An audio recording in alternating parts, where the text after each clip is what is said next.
Hello friends, జింబాబ్వేపై తొలి టీ20లో అద్భుత విజయం సాధించిన టీమిండియా ఇప్పుడు రెండో మ్యాచ్లోనే సిరీస్ కైవసం చేసుకోవాలని చూస్తుంది. మరోవైపు జింబాబ్వే తన సొంత గడ్డపై సంచలనం నమోదు చేయాలని గట్టిగా ప్రయత్నిస్తుంది. మొదటి మ్యాచ్లో భారత్ అన్ని విభాగాల్లో ఆధిపత్యం చాటింది. బౌలర్లు జింబాబ్వే బ్యాటర్లను తక్కువ స్కోరుకే పరిమితం చేశారు. అనంతరం భారత బ్యాటర్లు ఎలాంటి ఒత్తిడి లేకుండా లక్ష్యాన్ని ఛేదించి సిరీస్లో 1-0 ఆధిక్యం సాధించారు. ఈ మ్యాచ్ కూడా హరారే స్పోర్ట్స్ క్లబ్లోనే జరగనుంది. ఈ పిచ్పై ప్రారంభంలో ఫాస్ట్ బౌలర్లకు కొంత సహకారం ఉంటుంది. కొత్త బంతితో స్వింగ్ కనిపించే అవకాశం ఉంది. అయితే బ్యాటర్లు క్రీజులో నిలబడితే తర్వాత పరుగులు చేయడం సులభమవుతుంది. టాస్ గెలిచిన జట్టు ముందుగా బౌలింగ్ ఎంచుకునే అవకాశాలు ఎక్కువ. మొదటి మ్యాచ్లో సంచలన ఇన్నింగ్స్ ఆడిన యువ సంచలనం వైభవ్ సూర్యవంశీపై మరోసారి అందరి దృష్టి ఉంది. అలాగే గాయాల నుంచి తిరిగి వచ్చిన మయాంక్ యాదవ్ తొలి మ్యాచ్లోనే అద్భుతంగా బౌలింగ్ చేసి ప్లేయర్ ఆఫ్ ద మ్యాచ్ అవార్డుగా నిలిచాడు.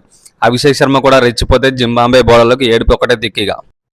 జింబాబ్వే తరపున కెప్టెన్ సికిందర్ రాజా మరోసారి ప్రధాన ఆశ. అలాగే బ్లెస్సింగ్ ముజర్బానీ తన వేగంతో భారత టాప్ ఆర్డర్ బ్యాట్స్మెన్లను పరీక్షించే అవకాశం ఉంది. అందరికీ తెలిసి ఈ మ్యాచ్ ఇండియానే గెలుస్తుందని. కాకపోతే ఈ మ్యాచ్లో ఎవరు player of the match award గెలుస్తారో కామెంట్ చేయండి ఫ్రెండ్స్. ఇంకా ఇలాంటి క్రికెట్ అప్డేట్స్ కోసం మా ఛానల్ని తప్పకుండా సబ్స్క్రైబ్ చేయండి.